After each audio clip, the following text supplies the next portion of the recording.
प्यारे छात्र छात्राओं नमस्कार।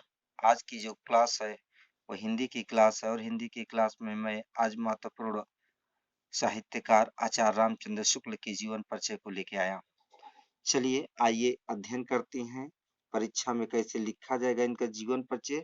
इस संदर्भ में मैं आपसे बातचीत करूंगा।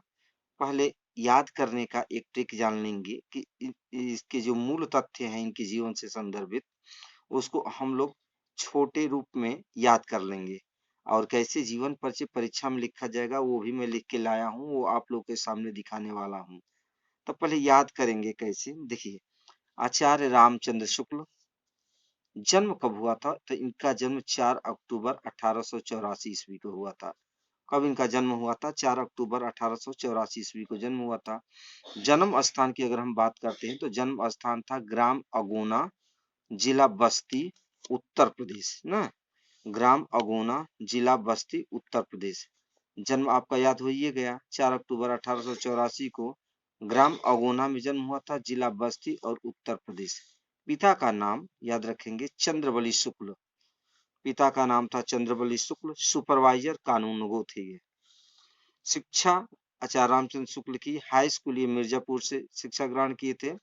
इंटरमीडिएट की परीक्षा के लिए ये प्रवेश लिए थे प्रयागराज यानी इलाहाबाद से लिए थे।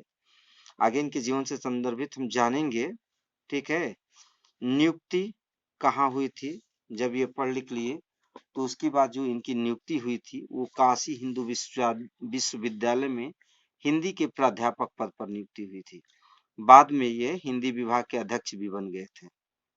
ठीक, आगे देखेंगे मृत्यु कब इनकी हुई थी? तो 2 फरवरी 1941 को इनकी मृत्यु हो गई थी।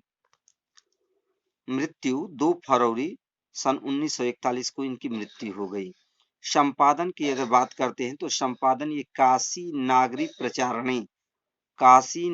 प्रचारणी पत्रिका का 19 वर्षों तक संपादन किया था। ये महत्वपूर्ण तथ्य है, आप याद रखेंगे। संपादन में काशी नागरी प्रचारणी पत्रिका का 19 वर्षों तक ये संपादन किए थे। साहित्यिक परिचय में चूंकि बोर्ड की परीक्षा में एक ही रचना का नाम लिखने को आता है, लेकिन यहाँ पर कुछ मैंने रचनाओं के नाम लिख दिए हैं जिससे आपको मान लीजिए एक भूल गया तो एक तो याद रहेगा। साहित्यिक परिचय में लिखेंगे शुक्ल जी उच्च कोटि के आलोचक रहे हैं एवं श्रेष्ठ निबंधकार रहे हैं। रचनाएं में 3-4 रचना ले लीजिए। निबंध संग्रह जो इनका है उसमें चिंतामणि और विचार भी थी, ये प्रसिद्ध रचनाएं हैं। चिंतामणि और विचार भी थी। आलोचना में रस मीमांसा, त्रिवेणी और सूरदास। ये रहा एक रूपरेखा के तहत याद करने का तरीका। सिर्फ इतना ही याद कर लीजिए और उसके बाद याद करने के बाद आप कैसे लिखेंगे आइए इस पर थोड़ा चर्चा कर लेते हैं। देखिए यूपी बोर्ड परीक्षा में कैसे हम जीवन परिचय लिखते हैं और एक रचना का कैसे नाम लिखते हैं, कैसी हैंडराइटिंग होनी चाहिए, मैंने बहुत अच्छे ढंग से इसको लिख रखा है। आप भी जब ये ऐसे प्रश्न आपको आ जाए परीक्षा में तो सबसे पहले जिस साहित्यकार का नाम दिया है उस साहित्यकार का नाम लिख लेंगे। ठीक है, साहित्यकार का नाम लिखने के बाद हेडिंग लिखेंगे जीवन परिचय। क्या लिखेंगे? जीवन परिचय।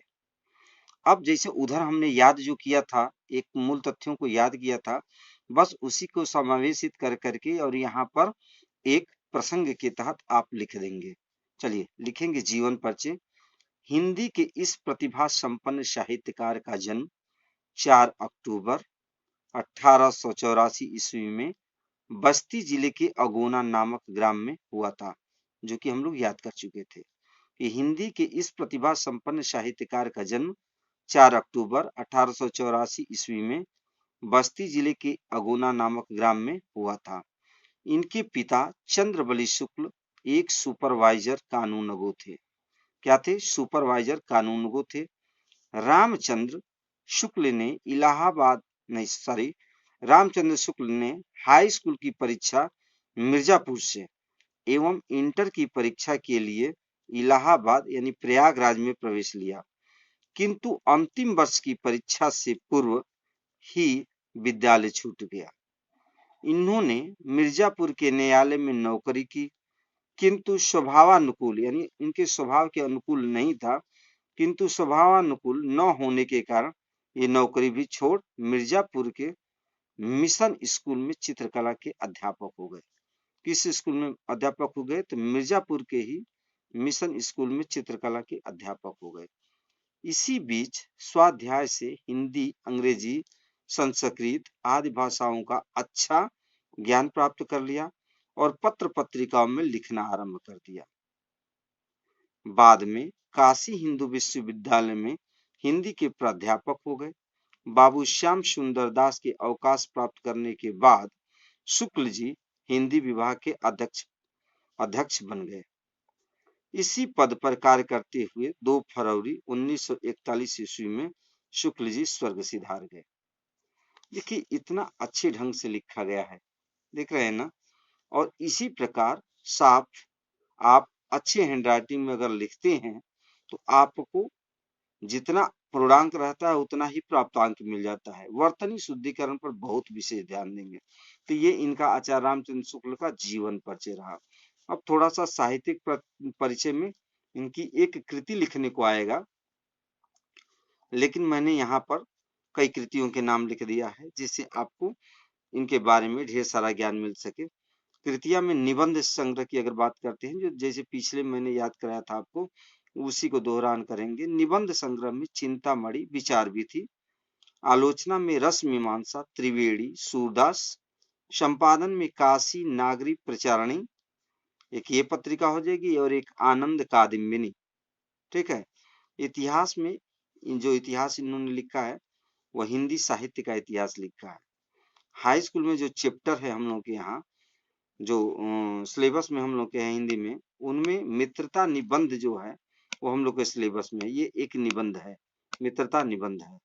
इस प्रकार से अगर हम ऐसे अगर लिख देते हैं जीवन परिचय और साहित्यिक परिचय और एक रचना का नाम इतने अच्छे ढंग से, तो हमको जितना पूर्णांक हो उतना प्राप्तांक जरूर मिल जाएगा। मेरी बातों पर अगर विश्वास होगा तो मेरे चैनल को सब्सक्राइब कर लीजिएगा, चैनल को शेयर भी कीजिएगा। लेते हैं विदा, बहुत बहुत धन्यवाद।